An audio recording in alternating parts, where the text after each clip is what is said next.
ನೋಡು ರಾಧಿಕಾ, ನಿನ್ನ ಗಂಡನ ಮನೆಯಲ್ಲಿ ಬಾಳೋದಕ್ಕೆ ಅಂತ ಹೋಗಿದ್ಯಾ. ಅಲ್ಲಿ ನೀನು ಯಾವತ್ತೂ ತಲೆ ತಗ್ಗಿಸಬಾರ್ದು. ದುಡ್ಡು ಬೇಕು ಅಂತ ಕೈ ಚಾಚಬಾರ್ದು. ಹಾಗೇನಾದ್ರೂ ಆದ್ರೆ ನಿಮ್ಮ ಅತ್ತೆಗೆ ಸದರಾಗಿ ಹೋಗುತ್ತೆ.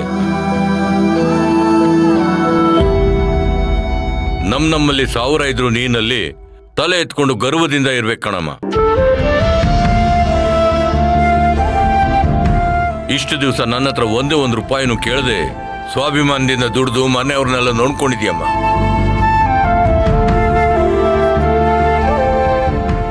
ಇನ್ಮೇಲಾದ್ರೂ ನೀನು ನಿನ್ನ ಗಂಡನ ಮನೆಯಲ್ಲಿ ಖುಷಿಯಿಂದ ಬಾಳು. ಇವರಿಗೆಲ್ಲ ಏನ್ ಬೇಕು ನಾನು ನೋಡ್ಕೋತೀನಿ. ನಿನ್ ದೊಡ್ಡ ಮನೆಯನ್ನು ನೋಡ್ತಾ ಇದೀಯ. ಇದು ನನ್ನ ಕರ್ತವ್ಯ, ಜವಾಬ್ದಾರಿ ಅಂತ ಇವಳಿಗೂ ಗೊತ್ತು. ಏನ್ ದೊಡ್ಡಪ್ಪ ಇದೆಲ್ಲ? ನಾನೇನಮ್ಮ ಮಾಡಿದೆ? ನನಗೊಂದು ಕ್ಷಣ ನಮ್ಮಪ್ಪನೇ ನನ್ ಕಣ್ಮುಂದೆ ನಿಂತಿದ್ದಾರೆ ಅನ್ಸ್ಬಿಡ್ತು.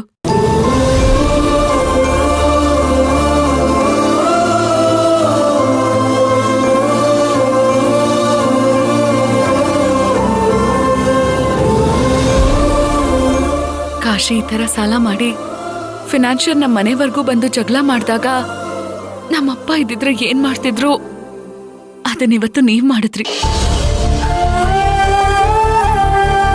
ಬರೀ ನೀವ್ ದುಡ್ಡು ಕೊಟ್ಟಿದ್ ನನಗ್ ದೊಡ್ಡದಾಗ್ ಕಾಣಿಸ್ಲಿಲ್ಲ ದೊಡ್ಡಪ್ಪ.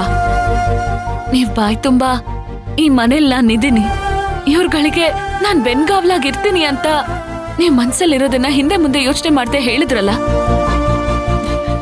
ನನಗ ತುಂಬಾ ಖುಷಿ ಆಯ್ತು.